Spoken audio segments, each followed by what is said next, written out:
Alright everyone, it's time for the Occult video number 395. What do eclipses mean? Of course, tomorrow there's going to be a total eclipse over much of the eastern United States. We're in a prime viewing position here, by the way. We're very, very close to the very center transit of the moon. It basically goes over Burlington, and that's like a 60-minute drive, so it's going to be lit. It's going to look like midnight in the middle of the day, around 2:15 p.m., I believe. And here's my thoughts on eclipses. And I touched on this in a video about a week ago, but I wanted to make an occult video on the topic. Eclipses overall don't really have an impact in and of themselves. That is that the eclipse itself is literally nothing more than an interesting conjunction of astronomical bodies. In this case, the moon blocking out the sun. It's going to be a virtual total solar eclipse here. It's going to be pretty dark out there for a little while. It's going to be pretty fun. But that being said, what's the occult meaning?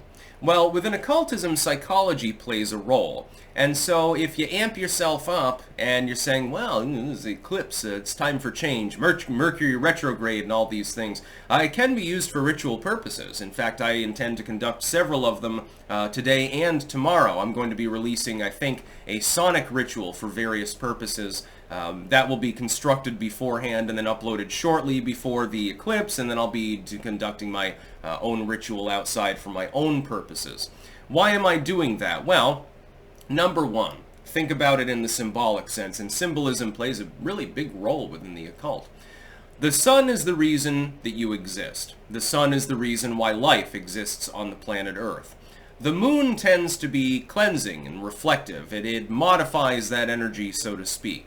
When the moon is fully blocking the sun, or in the case of Rutland, 99% blocking it, it is effectively a cleansing of all of that energy.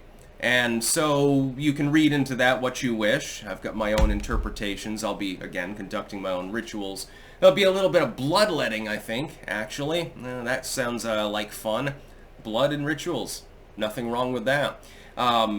You can interpret it how you want, but typically speaking, that sort of movement in and of itself doesn't have any meaning. You give it meaning, and then you draw energy from that meaning, from the change in your own psyche, in your own psychology, putting your will towards something. It also has an additional effect, which is more mundane. It's not necessarily occult in nature.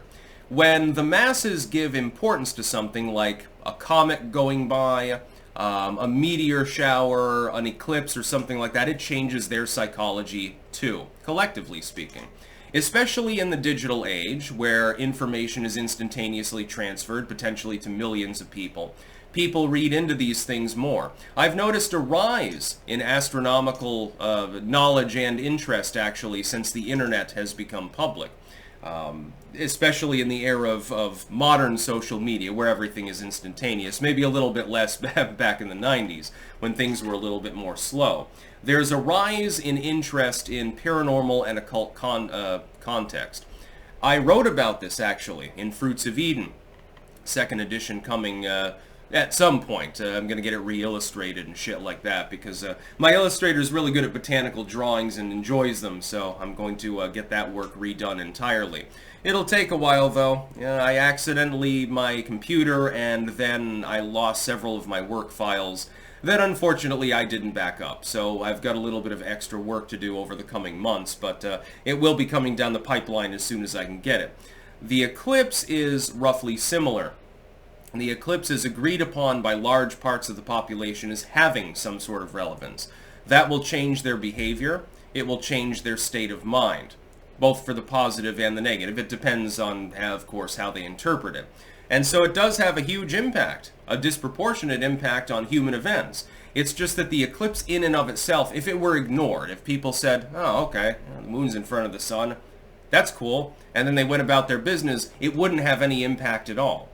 It would have only a psychological impact on people that give it that credence. This is a concept within hoodoo, actually, in which there was a movie called Skeleton Key, actually. A fairly good movie, by the way. You should watch it. A horror movie in which voodoo, well, technically hoodoo, but they use the term voodoo, is referenced. And the concept is that it has no power whatsoever unless you believe in it.